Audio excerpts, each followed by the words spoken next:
What is up, Dolphin Nation? It's Anthony, joined by co-host Chase today. Here we are with the Dolphins versus the World podcast. Another episode after the draft is now officially over. And we got a lot to talk about today. We got the draft to talk about, some fifth-year option news that came out for the Miami Dolphins, other teams with some fifth-year options that might have caught people by surprise or maybe not. And then also like how this draft impacts the team and the landscape of the ASC with other drafts to happen. So let's get into it. Chase, how are you doing, brother? I'm doing good. I'm excited. I mean, the off season's moving along here. Again, before we'll know it, we'll be right up on the season, and yeah, I mean, let's get into it. Let's discuss what went down this past weekend across the NFL and with the Dolphins. Dude, the off season. I don't know if it's just me. I feel like it's going by. I feel like we were just talking yesterday about, or at least I was just like doing my free agent, like who I'd like in free agency. I feel like that was just happening, and all of a sudden now here we are, and it's like May 3rd. It's crazy. It's been definitely moving along fast here. There's been no shortage of drama and signings already for not only the Dolphins but across the league. The draft, I mean, it had some great entertainment, starting with the Texans. And I just got to say, I have no idea what the Houston Texans are doing. That was quite the reach, to say the least. I don't know what they're doing. Even if Stroud turns out to be the best rookie ever, if he has Justin Herbert numbers, that pick's still going to be 15 at the absolute latest. That pick could end up being number one, the pick they traded with the Cardinals, and a lot of people will lose their jobs if that's the case. So, the Cardinals are set up. The Cardinals are set up for 2024. Yeah, they just turned their franchise possibly around with that pick, 100% trading back, and they still got the guy they allegedly wanted in Paris Johnson. So kudos to the Cardinals for when they had Kingsbury, and I cannot recall the name of the GM that was fired, but they signed Murray and some other extensions to Kingsbury, and everyone was making fun of them of how terrible of a franchise they were. But with the one trade with the Texans, it looks like they may have jump-started that rebuild and could be coming back with a vengeance here in a couple of years. Oh yeah, that first round was pretty entertaining. Like, I was pretty shocked. By the way, the last Cardinals GM, I think you're talking about Steve Keim. Yes. Yeah. That first round was wild. I mean, so little backstory. This past week, like during the draft, I was on my bachelor trip in Arizona because I'm getting married a month from today, actually, June 3rd. Congratulations. Thank you. Appreciate it, my man. So I was in Arizona. We did like a combined bachelorette trip in Arizona, and we did like separate stuff while we were there. But the first night is when everyone was getting there on Thursday, which was the first round. And like, to be honest, I mean, I love the draft, but I wasn't like following it necessarily, as like I wasn't like staring at the screen on Thursday for the draft, just because, I'm waiting for all like the all the bridesmaids and all the groomsmen to arrive, and Dolphins didn't have a first round pick. And I think we talked about this on the last episode. Like, I wasn't buying into the Dolphins are going to trade up into the first round. Like, it would have taken like a first round pick next year, and I was like, no, like the draft next year is it's a much better class than this year. So 100%. Yeah, I wasn't really paying attention to the draft the first day as far as watching it. I was kind of just getting updates on my phone. No, but it was crazy. Like, some of the guys that went, again, like Jahmyr Gibbs going 11. Yeah. There are certain picks that I was like, man, this is not at all how I thought it would go. It was a little humbling, to be honest, because I thought I had kind of like a grasp of, the draft, and then it was just nothing what I expected. But at the end of the day, like, we're going to talk about this with the Dolphins draft. It doesn't necessarily matter about when guys are taken, or who takes them. The thing that's going to determine how good of a pick all of these guys were is what they do on the field. And like, I go back to the Jalen Waddle pick, and there were people that were like Jalen Waddle was my wide receiver too coming out of that draft behind Jamar Chase. And like when he was taken, a lot of people were, and not that they don't have the right to, but a lot of people were upset because they were like, man, you took him over Penei Sewell, or even you took him over Devontae Smith. And like, at the end of the day, I think most people would say that even if you're like, I wish we would have taken Penei Sewell, because Jalen Waddle's been so good, like no one really thinks about him as a sixth pick. They kind of just are like, he was our first round pick of ours, and he's really good. So like, I look at the Jahmyr Gibbs and the Jack Campbells for the Lions, and like, even though I think they were reaches, I didn't have Jahmyr Gibbs going until like end of first, Jack Campbell like beginning of second. So even if they went like 20 to 30 picks earlier than I thought they would, like if they go out and they ball out for the Lions, like no one's gonna care about when they were taken. But no, again, there were definitely some head scratchers, especially for the Dolphins, which I guess we'll get into now. Dolphins didn't pick till 51. I believe when we did our mock draft, I'm trying to think. I want to say that we either had Had Sam Laporta. Sam Laporta that's was what I was about to say. I was like, I'm or pretty sure it was, Bergeron. Yep. I don't think we were even considering the remote possibility of corner. And not that that's a bad thing, but I believe what I said something along the lines of probably like best player available, excluding quarterback receiver. I like the pick in Cam Smith. Is it a need? No, but I mean, we don't know exactly what Vic Fangio has plans to do yet. I mean, as reported, he said he was watching all last season and has some new concepts he wants to do. And I'm sure that with Cam Smith, he has something in mind, not for Cam Smith, but for Jalen Ramsey. I think the Cam Smith pick is more of a Jalen Ramsey, not boost, but now you have the option, hopefully, assuming Cam Smith turns into a guy who can be a contributor sometime this season. You can move Jalen Ramsey around and have him be a force in the run game. And I think that's what kind of the idea of the pick was. There was actually a thread I saw here. And let me just shout it out because I did not, think of this idea myself here. But I saw this thread by the Santa Sports, just talking about how we're trying to become a versatile team, and I really do think that's what the Cam Smith pick was, right. just to open up the defense to have more options for just packages, looks, concepts we could run, just become like the nickel team that Fangio likes to be. And another thing with the pick is the one thing that really derailed the season defensively last year was corner depth. And we were deep at corner, but the unexpected, injury that kept Byron Jones just sidelined all year, and then just injury after injury to Needham, Kador was fine all year, but Trill Williams got hurt. You can never have enough depth at corner, it feels like. So I do like the pick. I'm curious your thoughts on it, but yeah, I'm a fan of it. Wasn't what everyone was hoping for. It wasn't the sexiest pick, but we'll see how it turns out during the year.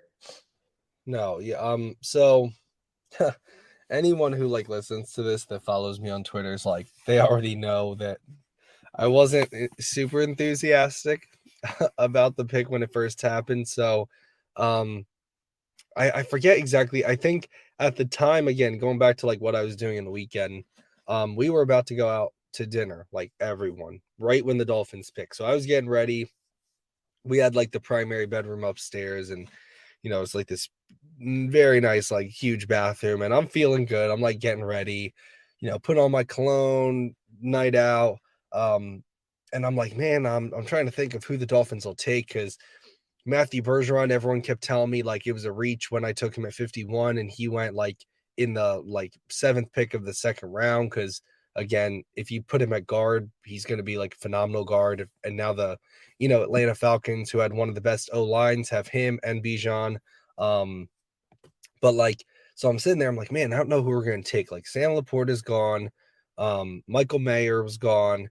Matthew Bergeron was gone. And I'm sitting there and I'm like, wow, but like John Michael Schmitz is still on the board.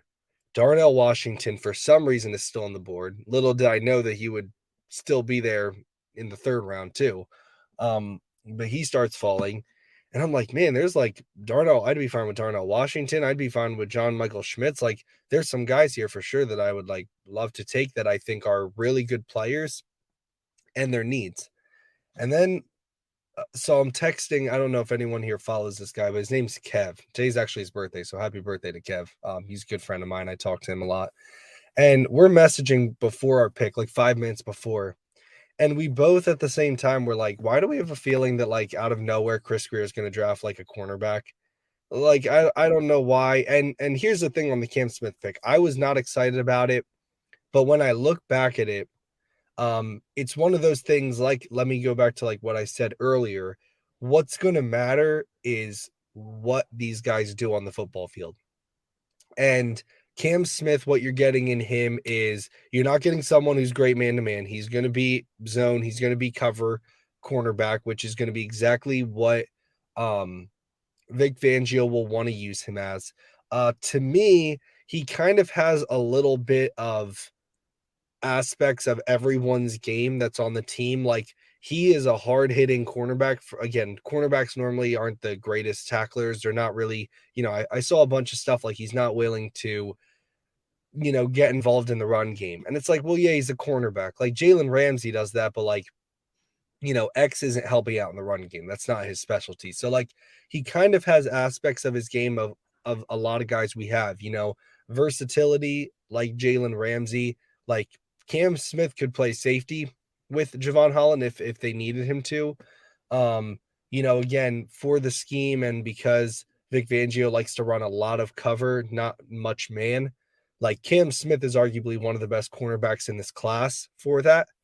And then on top of that, like he has really good like just instincts of identifying, sometimes he can get grabby, which we saw kind of with Xavier Howard in 2020, I believe. He'd get flagged, when he went up against D Hop against Arizona, he kept getting flagged a lot because that's just their game. Like they're really aggressive with it. It's kind of like hit or miss.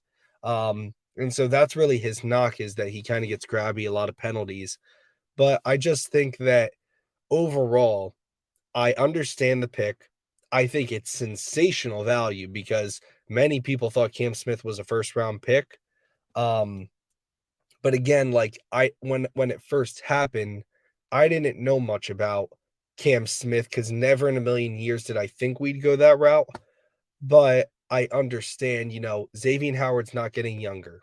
He's injured a lot.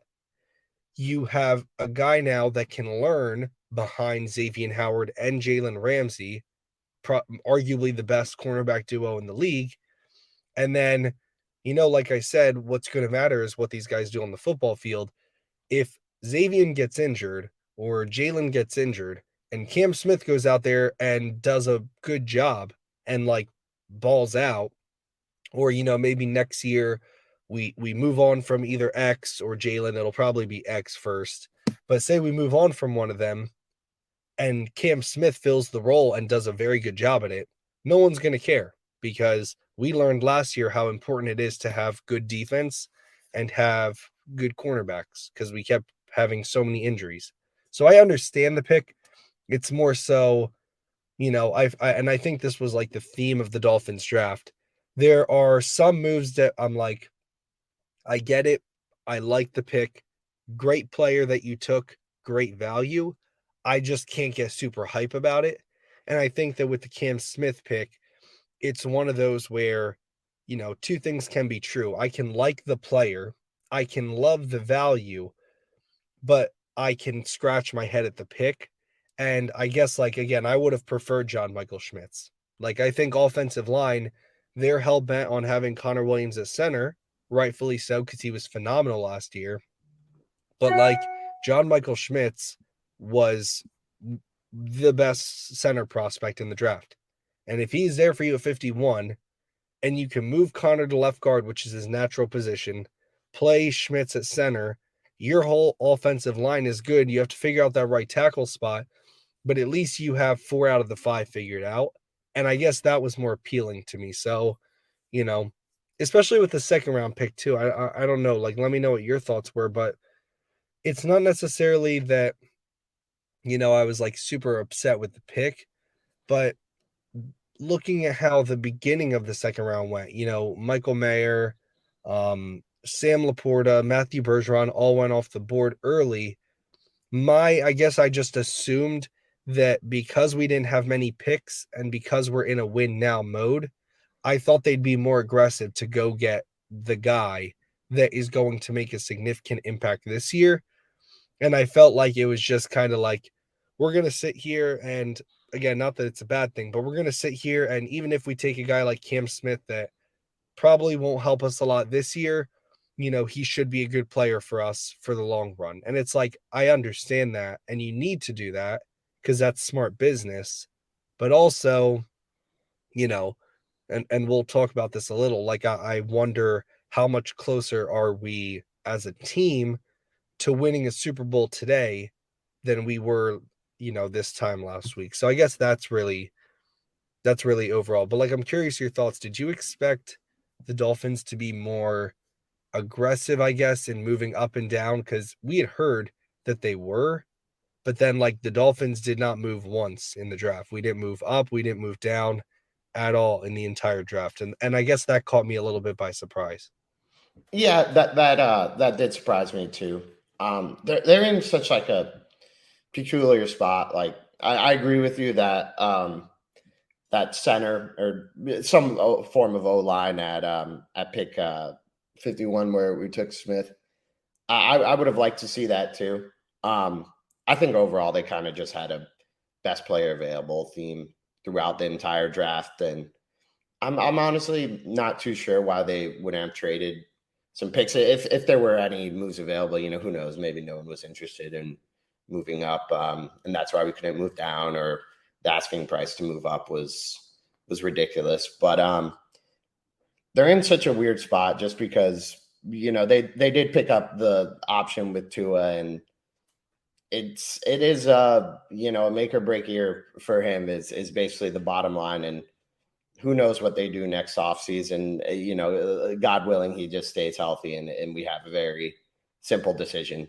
But I think they may be looking at what they have right now and thinking sort of more long term, like the next 3 or 4 years, really.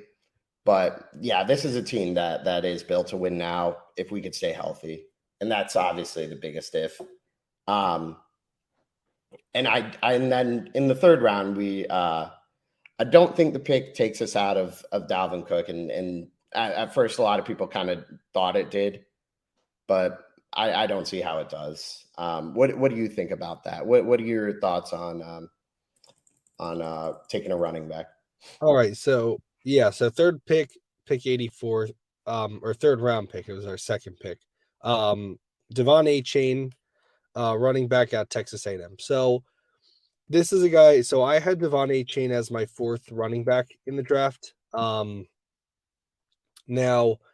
the guy I had above him, I actually had a lot higher than most people, and it was Israel Bonaconda, who ended up going to the Jets, which, oh, that hurt. It hurt so bad when I saw that. I was like, oh my God. And the reason I had him above is because just I like the size profile better. He's perfect for what the Dolphins like to do, running the football. Like, he is much more of like a zone running scheme type of player. And I thought for sure he'd go to like a team like the 49ers. But he fits perfectly with the Jets. So my fourth running back I had is Devon Achane. And here's what I had to say about him in the draft analysis or my evaluation of him, because I don't do a top 300 or anything like that big board. But I look at guys that are consensus like top 5 running backs. I'll look at about 7 or 8 running backs, or 7 or 8 tight ends, and I'll kind of rank them from there. And so when I looked at Devon Achane, the talent was just like through the roof. Like the dude was electric. I mean, legitimately, this is a guy that size-wise, again, height and weight, he looks like Tyreek Hill. He looks like now he's not as rocked up as Tyreek Hill, but like Tyreek Hill played running back as well. And so, A-Chain reminded me a lot of that, where you just get the ball in his hands. Doesn't matter if it's a pass, doesn't matter if it's a run. He is, I mean, it's dynamic, it's game changing for sure. My issue, or I shouldn't say issue, the reason why I had him at 4 was because he's 5'9", 185.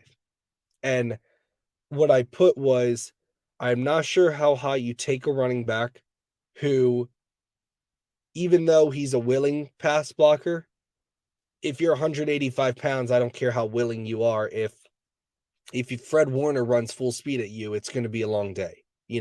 So like my thing was, I'm not sure how high you draft a guy like that, but, and this is exactly word for word what I said, for any coach who loves speed and knows how to utilize it, they are going to love Devon Achane. And I should have known that I was talking about our coach when I wrote that, because Mike McDaniel's MO is speed. Like that's his identity, and I admire it, because a big issue I had with when Brian Flores was here is I didn't really know what our identity was. I was like, what's our identity? Wide receivers who can't separate. I don't know, what's the thought process here. So like with Mike McDaniel, he's trying to get versatile guys on offense that he can use in multiple ways and that stress the crap out of you on defense with their speed. And so, Devon Achane had the second fastest 10-yard split, the fastest 40 at the draft of any of the running backs. As far as the pass catcher, again, he's not like I'm trying to think. He's not Eckler. Jahmyr Gibbs or something like that, where he's like he could be like a wide receiver, but he's a good enough pass catcher to where like he's not a liability. And again, with the speed that he has and his ability to run in between the tackles, which for some reason I people question whether he can or not, but like if you go watch the film, like the Aggies didn't have the greatest offensive line. And like there's film of him, just go watch the Alabama game. Like for everyone out there, go watch the Alabama game, and like he's running in between the tackles against, and his offensive line is getting dominated in the game. And he's like weaving in between the tackles for like 10-yard gains against Alabama. So like he can run in between the tackles. His speed is electric.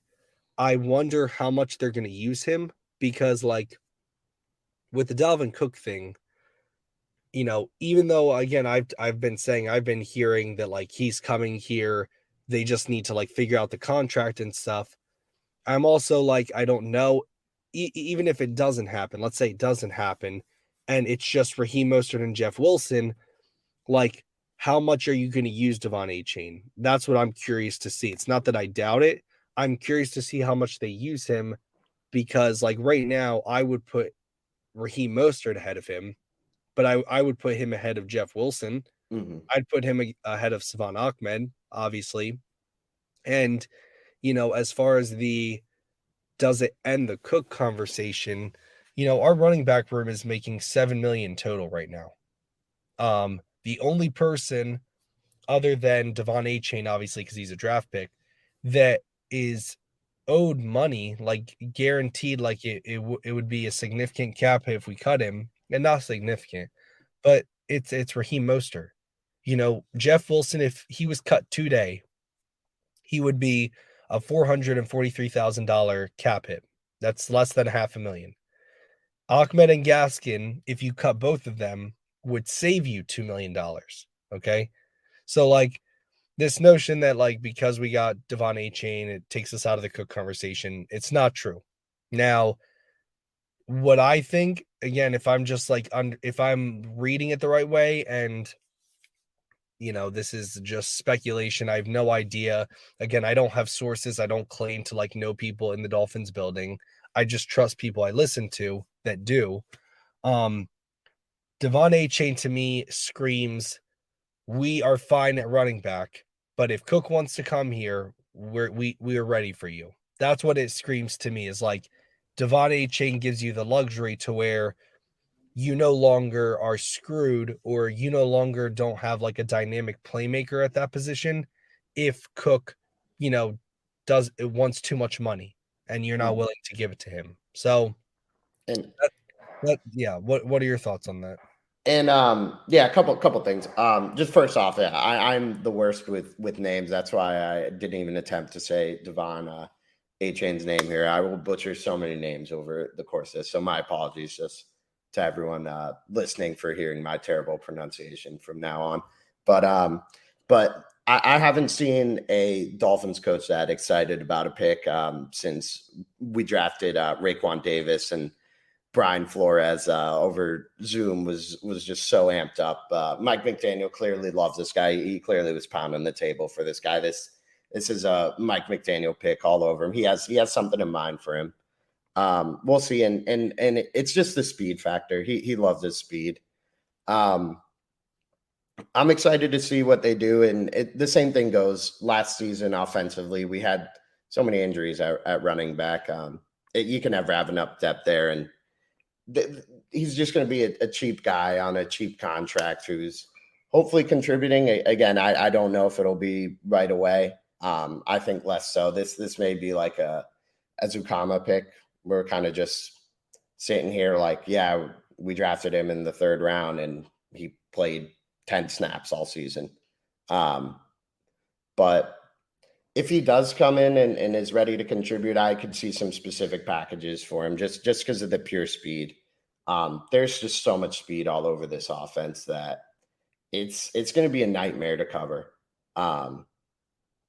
And last year it was a nightmare to cover at times, and this year it seemed like the plan was to somehow get even faster, and that's what they're doing. With the limited resources they have to improve offensively, like how they did, with just that pick, and just open up so many options in the pass game. It's just going to put so much stress on linebackers when you have Jalen Waddle or Tyreek coming across the middle, and then A-Chain coming into the middle of the field too. It's going to be a nightmare to cover. I don't know how defenses are going to do it. What I'm most looking forward to, specifically with the pick, is just what Mike McDaniel had in mind for him, because he clearly has something specifically that he knows that he's going to be able to bring right away. To me, it's kind of the same thing with Cam Smith. Like, these seem like two players that are offensive play caller and defensive play caller thought could contribute immediately. I sort of disagree with you on the Cam Smith, that it's for the future. I think he's going to be able to play, maybe not right away, but I think they have in mind that he's going to be able to contribute sooner than later with this team, and just open up so many possibilities and get so many unique packages and looks that are just going to confuse people. And along those lines, who was our next pick here? I believe this is your favorite pick of all 4 in the draft. Correct me if I'm wrong there, but Elijah Higgins, out of Stanford, wide receiver. Let's hear the pitch. Go, take it away. Take it away. All right. So, first off, I like with this pick, like, again, I think that I'm pretty level-headed as far as like as a fan, because if I ever get upset or super hype about something, like, that's initial reaction, but I never live in the extreme of like super hype or super, like, I always try to be level-headed as far as when, I'm not gonna lie, like when I heard the Elijah Higgins pick and Zach Kuntz was on the board, like, let's just say I wasn't happy, because like Zach Kuntz I was thinking like maybe we'd have to trade up into the fourth floor or the fifth, but because of injury and because he's so raw, he made it to the sixth round. And I'm thinking like, oh my god, like, okay, I know that Cam Smith wasn't my cup of tea as far as not the player, just going with cornerback. Devon A. Chain, love it. You know, I would have tried to take a flyer on Darnell Washington, but again, if Devon A. Chain goes out there and becomes a Tyreek Hill level talent, who the hell's going to care, right? So we're sitting there and we take Elijah Higgins. And again, I'm not Kyle Krabs of the Locked On Dolphins. You know, I don't I don't do this for a living. Like I try to follow the draft and I'm trying to get better at it for fun, like as a hobby and mainly because I want to be educated on it. I want to, it's like a hobby. Like I want to learn about the draft because when draft week comes around, I want to be educated when I'm talking about things. But again, I'm not like I'm not a professional scout or anything like that. So Elijah Higgins gets picked. I'm like, who the hell's Elijah Higgins? Like, bro, I didn't hear, I don't know anything about this dude. Haven't heard one thing. Zach Kuntz was on the board. And so my initial reaction, again, it's the cocky, I know everything.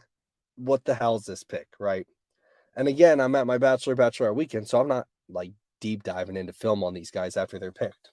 So I get home 2 days ago on Monday, and during the day yesterday and on Monday, and you guys know this because last night I reached out in the group message. And by the way, to all those listening, eventually we're going to have more people on here. Just it hasn't worked out schedule wise, but we have like a group message because we still have like 2 people that are eventually going to come on the pod. But I reached out to everyone last night and I'm like, yo, Elijah Higgins might be him. Like I'm saying this like humbling myself. Like, so Elijah Higgins, he technically is a wide receiver, but the Dolphins are going to use him as a tight end. And this is a guy, he's 6'3", 235. So if you want someone to compare him to size-wise, like height and weight, he's very similar to Terrell Owens and DK Metcalf. So Terrell Owens was 6'4", I believe, 230. And then DK Metcalf is, I want to say 6'4", 235. So like they're the same weight, but like DK Metcalf's a little bit taller. And the one thing with Elijah Higgins is he has a smaller frame as far as his arms. His arms are like a 31, something like that. And then DK Metcalf's a monster, dude. His arms are like 35 inches. But anyway, this is a guy who has like a very, a very, very athletic, strong, impressive profile. And, again, if you look at him as a tight end, you're going to be like, oh, okay. You look at the Kittles of the world, they're 6'4", 250. And this is a guy who's 6'3", 6'3", 235. But here's my thing. If everyone remembers from the last time we did this podcast, oh my God, my voice, dude. If everyone remembers the last time we did this podcast, I said how I had heard the Dolphins were very big on Bretton Strange. We saw like Mike McDaniel and him connecting and talking at the Penn State Pro Day. And the reason I said that they would like the appeal of a Bretton Strange is because they'll be able to use him really as a hybrid tight end. Like he can be a slot wide receiver. You can line him up on the boundary. You can put him in line. You can put him in motion. You could set him up, you have Raheem Mostert or Devon A. Chain to the right. You have, a Bretton Strange, Elijah Higgins to the left. And you could use him again as a blocker. You could hand the ball off to him because he's elite with the ball in his hands. He has very good speed. And so that's why I was saying like Bretton Strange could be a phenomenal option because again, the way you'd be able to use him, the way Mike McDaniel would, his mind's probably going a million miles an hour. And so when Elijah Higgins happened, little did I know that Elijah Higgins is just a less refined, very similar to Bretton Strange, where technically could be a wide receiver. He has a great initial get off.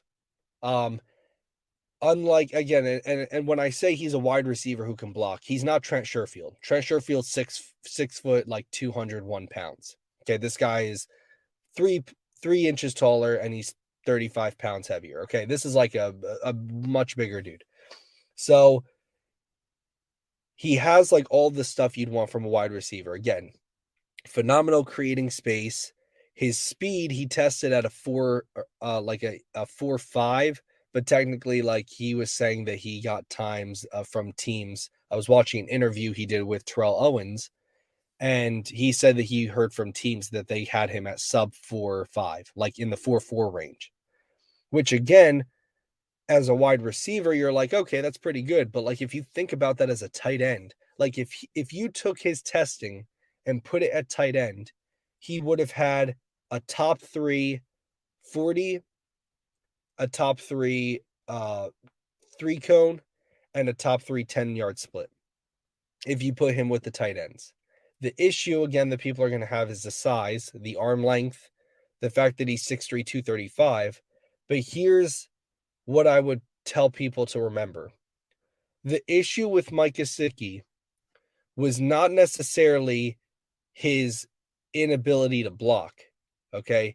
The issue with Mike Gesicki was that there was nothing, like people, when they look at Mike Gesicki, they're like, oh, the issue was that he, or they'll say, like, the issue is that he was a pass-catching tight end. The issue is not that Mike Gesicki was a pass-catching tight end.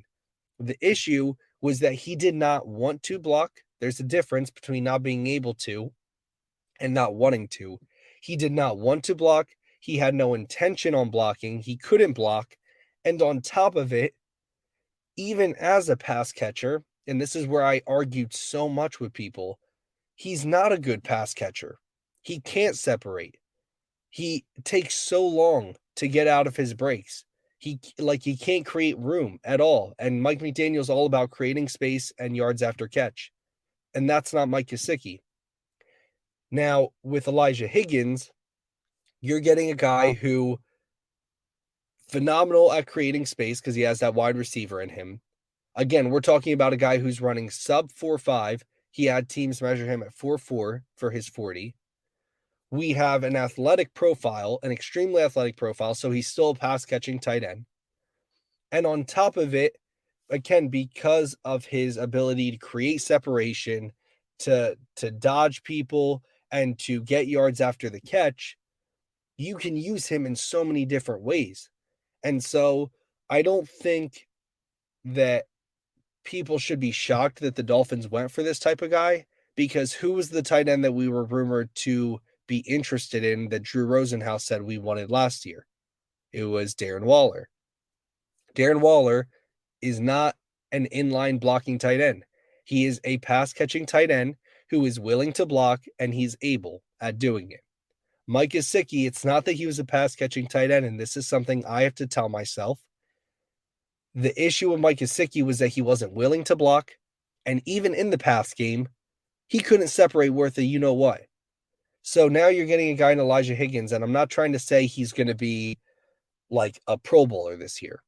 But what I'm saying is, to the people, and I'm raising my hand because this is me, to the people who think they know more than John Embry, who coached Tony Gonzalez, was there when they picked George Kittle and helped develop him, to all those people who want the guy that's just going to be a traditional inline tight end, maybe they just want a guy who is great at blocking, is willing to block, but because this team is always, until we get rid of Tyreek Hill and Jalen Waddle, it's going to be through the pass game.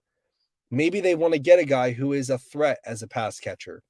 And so with the Elijah Higgins pick, dude, I'm watching film on him and I'm like, holy crap, like this guy's got like juice to him. Like he's catching a seam pass as a tight end, and he's putting the burners on, and he's outrunning safeties. Right? I'm watching him take a screen pass, and he makes like 3 guys miss behind the line of scrimmage. Like he's got juice, like juke to him. He's got some wiggle. And I'm sitting there and I'm like, man, if he's willing to block, like it might just be as easy as like, let's not rely on him in year 1. but let's mold him. He can block. Again, it's not like he can't block. And let's just mold him to be able to do certain stuff that we want in this offense. And this is a guy that next year, like, I could 100% see him being a Darren Waller. I mean, 100%. I know Darren Waller's 6'6", but like, again, it's not every day you find a wide receiver that's 6'3", 235, that's willing to block, that's very good at it, that creates separation, that's good at yards after catch. And it's not every day that you get that type of guy in the 6th round. Now, again, he is very raw. You're hoping, if you're John Embry, that you can teach him how to play the tight end position. But like, I mean, man, it the more I watched it, I was like, okay, like, sign me up. Like, I think this is a guy that when we get into training camp, you're going to be hearing like Elijah Higgins is getting like, kind of like we heard of Azukama, where you're hearing a lot of him in camp, but he's not ready yet to be a wide receiver, so they sit him out. That's going to be like what I think with Elijah Higgins. You're going to hear his name a lot in camp, that he's tearing it up, that he's making the transition, that he's opening eyes of how fast he is.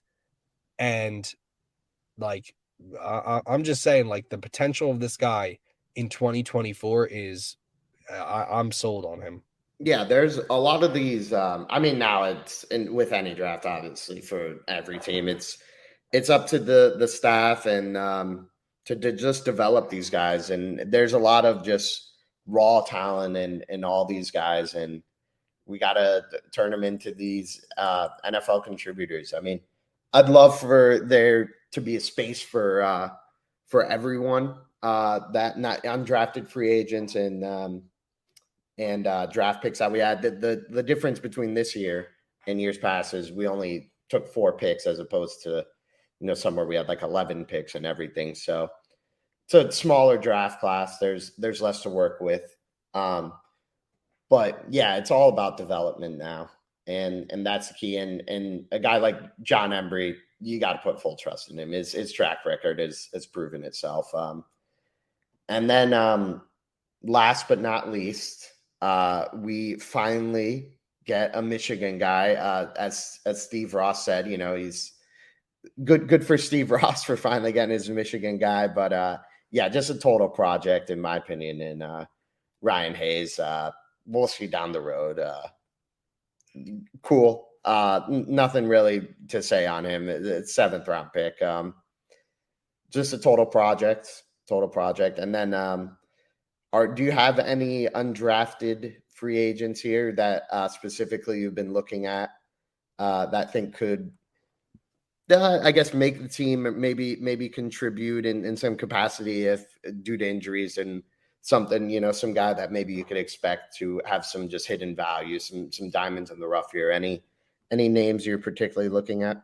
Yeah, so 2 mainly. And we talked about this a little bit before we went on, but like, I feel like it's Dolphin fans' responsibility now to like actually pay attention to the UDFAs, because Nick Needham, Kader Kohu, trying to think if I'm missing other people. I think, wasn't Miles Preston Williams for a brief stint. It always seems that we do a good job of scouting these undrafted players and get 1 or 2 contributors a year. So I do have some like optimism when I just look at the list of players. I'm not sure who, but I feel like there's at least 1 or 2 there that will be stints on the team, sign some second contracts. So 2 guys that I've heard their name go around, and I've like done some digging on them because I keep saying their name pop up from, like, again, the Kyle Krabs of the world, those guys that actually do this for a living. So like, I looked into like why they kept talking about him. So the first guy is Jarrett Horst. So Jarrett Horst is a left tackle, but like, he could transition here to be a left guard. He started 34 out of 35 of his collegiate games. So like, dude, that's a lot of experience right there. 34 out of 35 collegiate games you started in. In 2023, this guy was the first overall pick in the USFL draft. Now, again, I know that's not, it's not the NFL. I know that's like the minor leagues kind of the NFL, kind of like an XFL. But like this is a guy that again in this league he was viewed as the number one overall pick. So I think that like I actually am more intrigued by him than I am Ryan Hayes, if I'm being honest with you, and I know other people are as well. Like again, there's a guy that comes in. I wouldn't be shocked if again you're here 3 months from now and we're sitting here listening to and reading all this stuff from the beat writers about how Jarrett Horst has made his way into the starting lineup as a left guard. That could be a possibility. I don't know, but I know that again he's 6'5", 300 pounds. He's a gnat. Like I mean, this dude is like I don't even know if his style of play is like legal in the NFL anymore because this dude's just like I mean he wants to kill you. He literally Guys wants you to want like on the team. dude, like he just like is the crazy MFer that is just trying to like destroy you every single play. And we kind of need that on the offensive line, if I'm being honest. But like that's a guy I'm excited about. And then the other one, and I'm actually a little surprised this guy didn't get drafted. Aubrey Miller Jr. He's from Jackson State, so like he was coached by Coach Prime. Now if he would have gotten drafted, it would have been like in the 6th, 7th round. But he's 6'2", 230, so he is rocked up. Like if you watch him, this dude is like jacked. And I had mentioned how I tried. I'm reaching out to him and Elijah Higgins to try to get them on the podcast to just like talk with them because again, they're two guys that I'm fans of and I believe in. But like this is a guy that I question how he will do covering NFL players, like the Darren Wallers, those type of guys. But at the Senior Bowl, and this is something that we see with like guys from Jackson State is, or not just Jackson State, but like small schools is the first thing you ask is, okay, how are they going to do against like other competition that's not in their conference? And this dude lit it up at the Senior Bowl. I mean, there was this one. I'm trying to remember the play. So they do these drills at Senior Bowl where it's basically 1-on-1. They have a quarterback or a coach take a snap, and the running back is supposed to block the linebacker. And I'm trying to remember the name of the running back. Maybe I shouldn't say it, even if I did know it, because when I tell you, I'll send a clip of it to our group message. Like this guy, Steamrolled. oh my Lord above. Like he absolutely demolished him. Like he took his soul from him. Like a grown man, just like he threw him on the ground. And like he was one of the big names at the Senior Bowl. And we saw that. We've seen this every single year. Guys who show up at the Senior Bowl, it's normally been a good indication of success that they're going to have because you're going against the best of the best seniors across the country. And for a guy from Jackson State, who that's going to be the main question mark with him, he went out there and he showed up. He didn't have issues covering the tight ends. He didn't have issues in the pass game. He didn't have issues. There's that there's a play highlight of his from Jackson State where he absolutely lights up the running back. Like he is like a statue. He doesn't move. The guard's trying to move him, and he just stands there and literally like lifts the running back off the ground. And he hits him so hard. So like this is a player that, again, I'm not trying to say he's going to come in and he's going to be our starting linebacker. But what I'm saying is I can understand the appeal of, trying to develop these guys, especially at a position like linebacker where you do have a year, to maybe take some time and develop him. But Aubrey Miller's a guy that I'm really looking forward to. Again, Jarrett Horst is another guy I'm looking forward to. So yeah, again, UDFA class, I'd be lying if I sat here and said I knew all of these guys or that I knew. Just some guys to keep an eye out on. Right. It's Yeah. just as Dolphin fans, like we've seen it too many times where it's like, who the hell's Cater Kohu? And then all of Yep. a sudden he's like our best cornerback, even above Xavier Howard, who struggled last year. So it's like you have to keep an eye out for these guys. And there's definitely, a couple names. Some I didn't mention because I'm not really too familiar with them, but like Jarrett Horst is a guy I keep seeing his name popped around, and Aubrey Miller Jr. I mean, again, there's tons of info on him. Go watch his Senior Bowl stuff. He has like a 50 or he has like a 5-minute interview on NFL Network. There's a former NFL Hall of Fame linebacker that went to Jackson State that talks about him and like how he really thinks that he's going to like make a name for himself in the NFL because his passion and love for the game, like he thinks he's significantly underrated. So there's The definitely stuff out there to watch of this guy, and I'm excited for him. I hope that mainly with these guys, you just hope they make the roster.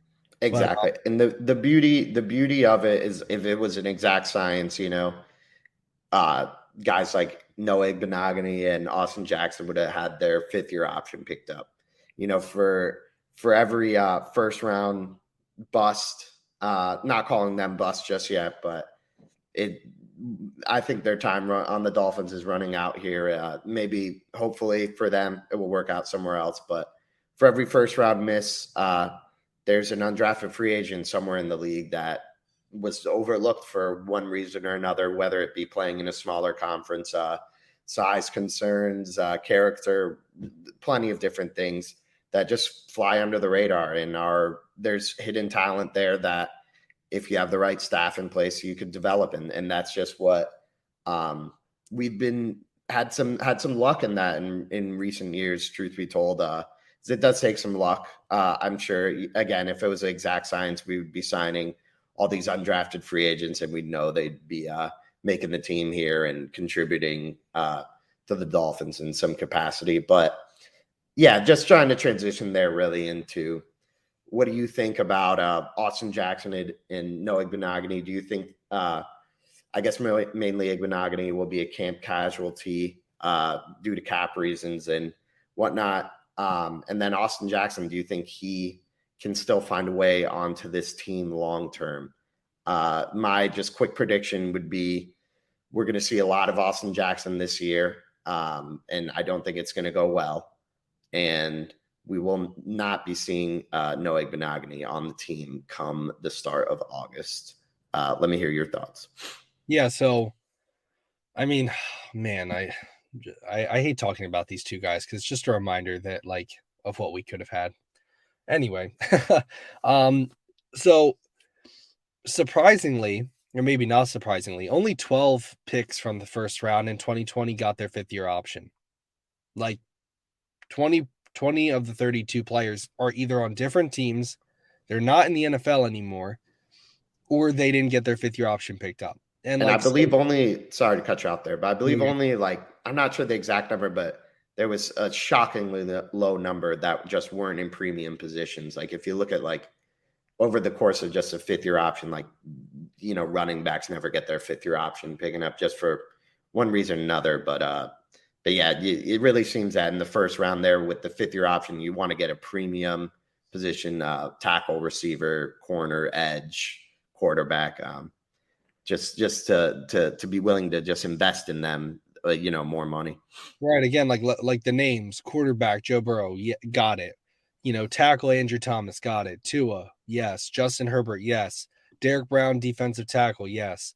Jedrick Wills, tackle, yes. Tristan Wirfs, tackle, yes. Jerry Judy, AJ, you know what I mean? Like the people you thought would have got it, they got it. I think Chase Young surprised a lot of people, but his career. I mean, I said this when Jalen Phillips came out. I was like, there's not much of a gap between him and Chase Young, and some people were like, you're an idiot, and I was like, okay, but and there hasn't really been much of a gap. I would argue that people would want Jalen Phillips and his potential over Chase Young, and he's kind of on the downward trajectory. But anyway, yeah, like it just goes to show you, like you said, like first round picks are never a guarantee, and even guys like Jeff Okudah's on his second team. Henry Ruggs isn't in the NFL anymore. Damon Arnett's not in the NFL anymore. Isaiah Wilson's not in the NFL anymore. Jeff Gladney is on a different team. Like, and it's only been 3 years. So they're never guarantees. But as far as our team, because that's really all that matters, Austin Jackson, bro, I don't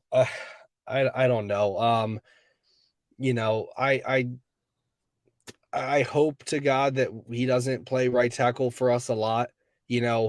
From things I've heard, and again, take this with a grain of salt, from people I listen to and what I'm hearing, the whole Austin Jackson, Liam Eichenberg is a Chris Greer being stubborn with his picks. Mm-hmm. It's not again, if you and I, who are Joe Schmoes on the internet, that love the Dolphins and like talking about it, if we think Austin Jackson sucks, what do you think Frank Smith and Mike McDaniel think of the guy? Like again, they probably think he's a good NFL or like he's good enough to be in the NFL, but they do not. I would be shocked if someone like Mike McDaniel thought that Austin Jackson was good enough to be a starter in the NFL. Liam Eichenberg too, another guy like, bro, I don't know, but he's a second round pick, so it's different, and he was drafted only 2 years ago. But Noah Igbinoghene with the Cam Smith pick, bro, if Noah Igbinoghene's still on this team at the start of the season, he's got nudes of someone's wife on the team. I don't know who. It might be Chris Greer, it might be Mike McDaniel. I don't know, but he's got something on someone. And like with Cam Smith being added, you have Cater Kohu, Trill Williams, who might be at safety, Xavier, Javon, Nick Needham, who I'm not sure if I already like. You got so much depth. Like this is probably one of your deepest positions on the team. If he's still on the team, then bro, I don't know. Like you can't tell me that a guy who's only good at playing man, and even that he's not good at, he makes it on a Vic Fangio defense, bro. There's no way. He's gone. So I'm not shocked. And then with the Austin Jackson thing, again, I think he'll be on the team. I'm a little less, or I guess I'm more optimistic than you are that he's not going to play a lot for us. Before the draft, I kind of got lost in the weeds that they hosted Cam Fleming. That tells me that they wanted an offensive tackle in the draft. Maybe I don't know who, but that might be someone that they bring in who, with the Broncos last year, had one of his best seasons of his career. I think it was his best season, and he could play right and left tackle. So I don't know, man. But that's why, again, I wanted a John Michael Schmitz or a Matthew Bergeron, because if the only issue is your right tackle, like Tua has elite pocket presence, he'll try to make it work. And honestly, the injuries last year were the reason I won an offensive line. Yes, like, of course, protect the quarterback, yes.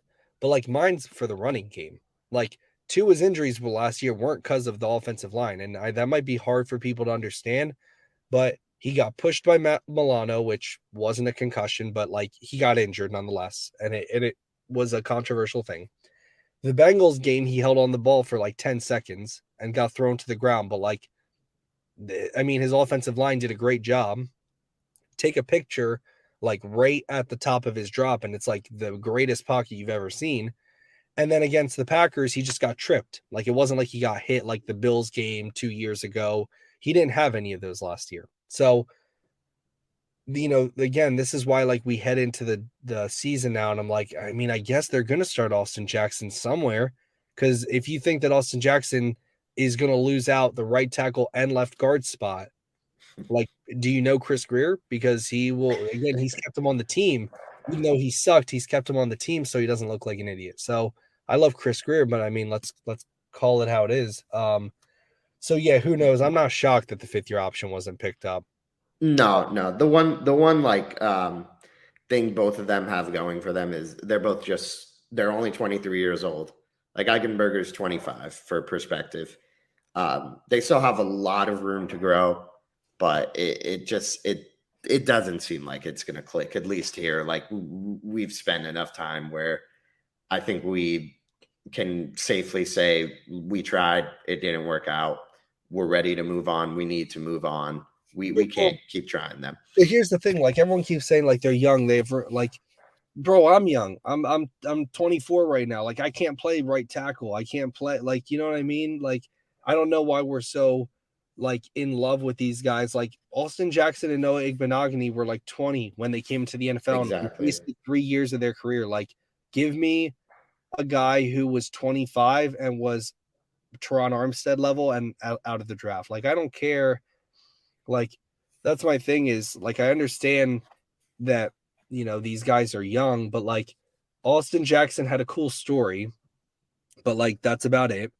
Frank Smith and Mike McDaniel did great things on the offensive line last year, except those 2 guys, which goes to show me, hey, maybe it's not the coach, maybe it's the player. And then with Noah Igbinoghene, it's like, bro, what more do you need? You had Patrick Surtain, Brian Flores, Josh Boyer, like you can say what you want about Brian Flores as a head coach, but he knew defense. And it's like, bruh, like he hated Noah Igbinoghene. Like if these guys can't make it work with you, I don't know. This isn't Madden where you can edit the player and go adjust the settings and be like, I want him to be better at like tracking the ball, actually knowing how to play the position. Like that's not how this works. And so at this point, it's like Noah Igbinoghene might as well like try wide receiver. He Yeah, played wide receiver. Like, dude, you might as well. There's no future for you at cornerback. I'm sorry. Like, they were two projects that were misses. right. I hope we're wrong, but yeah, I don't see the future here. Like I was saying, I just think the stubbornness of Greer just I don't know who else can play. I mean, we need someone to step up Right. Right. above Austin Jackson, but I think we're just stuck with him, unfortunately. And then yeah, other than that, what are your other big picture takeaways here for the Dolphins? Would you say improved as before the draft? Where do you think we are coming out of the draft? I think that, again, offensive line wise, again, we didn't address offensive line or tight end. I thought those were the biggest needs. Even though Elijah Higgins, I'm a huge fan of him, I don't think it helps you that much this year. Devon Achane has potential. Again, we didn't even talk about him as a punt returner, but like you have Braxton Berrios now and him in the return game. I just think the Dolphins they did a lot of, and excuse my language, but like a lot of cover my ass picks. I think that's what it was. I think it was like he covered your ass with Dalvin Cook if you don't get him. God forbid Xavier gets injured, you're covered there. Elijah Higgins, that's more developmental, but I'm excited about the potential. And so again, I think that I look at the other drafts, the Patriots, no one ever cares about their drafts because they suck all the time at it. Like realistically, like they do. No disrespect to Bill Belichick's won so much, but like drafting's not their greatest thing, which Chris Greer's ups and down too. Following in the footsteps. Right. He has great drafts, but he has bad ones. Like every GM. But I think the Jets, like again, they took Abanaconda and they took Zach Kuntz, who I really liked. The Bills got Dalton Kincaid, who was a top 3 tight end for me. They got I think they got Osiris Torrance, maybe, who is going to be a great guard for them. So like, I don't know, man. We're gonna see. It's gonna depend. Vic Fangio, like you said, if you think Cam Smith's going to be used a lot, if Vic Fangio rolls out this new coverage and we're using Cam Smith a lot, and if he goes out there and has Kader Kohu level season, Yeah, like that'd be awesome. you know what I mean? Like that's what people don't understand. Like Kader Kohu had a good enough season to where if he was a first round pick, we would have been happy. Because Oh, like, thrilled. dude, like he had like sensational. He was our best, one of our best players last year on defense. So that's what I'm saying. Like if Cam Smith goes out there and balls out, or Devon Achane, I'm not going to complain. I guess what overall, just to cap it up in one last sentence, I understand the picks in the draft. It doesn't excite me that much, if that makes sense. What's going to excite me is if these guys ball out. But unlike, if we were to get like a Matthew Bergeron or a Sam Laporta, I'd be sitting here being super hyped. And then if they went out and sucked, I wouldn't care. I'd be like, well, they suck. So it's the opposite.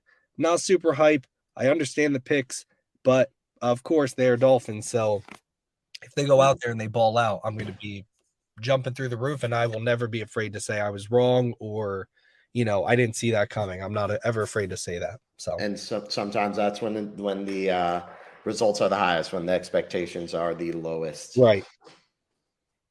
And especially like Xavier Howard. Xavier Howard was a pick where I didn't think much of it, to be honest with you. And now look at him. So, we just got to be patient with it. We got to give him a couple years. It's hard when you're in a win now. Like we're ready for the Super Bowl. If Tua doesn't get injured, which is again an ask, but like if Tua doesn't get injured, we are good. We have one of the best rosters in football. So that's my expectation. That's why I'm, not as excited, because like in my mind, I was like, I want the guys that like are going to go out there and complete the roster. Like check mark, we're completed now. Not, oh, we're covered. You know what I mean? But anyway, I digress. Yeah, totally. I would just say my main takeaway is it was hard before the draft to think, we would come out of it being thrilled over the moon with only 4 picks. I think it's fine. We move on. We'll pivot. We'll see what happens next. We got a long way to go till August now. It's just gonna be little tidbits news, getting better in private and in OTAs. There was some great pictures from the weight room with Tyreek Hill and Jalen Waddle. Oh, No shortage of yeah. Dolphins content still. Dude, Um, I'm so pumped for like, oh, dude, oh my god. See year 2 of these guys in this system. Look out, man. I'm excited for it. Me too. Me too. 100%. Any closing thoughts here from you? I No, think we touched on about everything. touched on about everything. Next time we see everyone, I'm trying to think, Chase. It's gonna be, I think we'll probably do an episode like when the schedule comes out in like, I think it's like a week and a half, maybe 2 weeks. We'll probably do maybe a episode talking about like the actual schedule. I'm gonna try to head to maybe 1 or 2 of the games this year. I went to my first Dolphins game last year. It was a Sunday night football game versus Pittsburgh. Oh Um, yeah. because my brother is a huge Steelers fan. So we yeah, it wasn't the greatest night that night after he lost. Anyway, we'll probably do a schedule talk video podcast episode talking about the schedule once it comes out, but um probably won't do a podcast episode for maybe, or at least I won't be on a podcast episode for maybe like a week or two because we already talked about this, but I'm getting my wisdom tooth out. It's hurting like a what right now, but like I'm getting it out next Wednesday, so I won't be able to probably like talk for a week. So it'll probably be about 2 weeks at least till I'm on the podcast next. But I'm not sure when we'll do another episode, but I wouldn't think it'll be super long until we do another one. No, yeah, and yeah. I mean, I'm excited to break down the schedule. Yeah, My prediction, just schedule wise, I think we are going to open up the you think season. we're opening Thursday night against Kansas Yep. City? I think we're going to banner hanging ceremony, and hopefully we get the next banner hanging ceremony. Well, give it to me. Yeah. I want the expectation. Some people shy away from it. I'm like, no, like I want the Dolphins to be in prime time every week. I want to see what this team's made of because that only helps you for the end of the year. So like, bro, give it to me. I mean, Kansas City's not an easy game anyway, no matter when it's played. No. So give it to me first game of the year. No, but yeah, I mean, other than that, guys, thank you for listening. Like, and subscribe. Appreciate all the support we've been getting. We're gonna keep pumping out more content here, bringing you guys just more news, more opinions, more big picture stuff, and yeah, like and subscribe. Follow us on Twitter. I'm ChaseSall52. And Finn Sports, Anthony over at Finn Sports. Thanks for listening. Take care.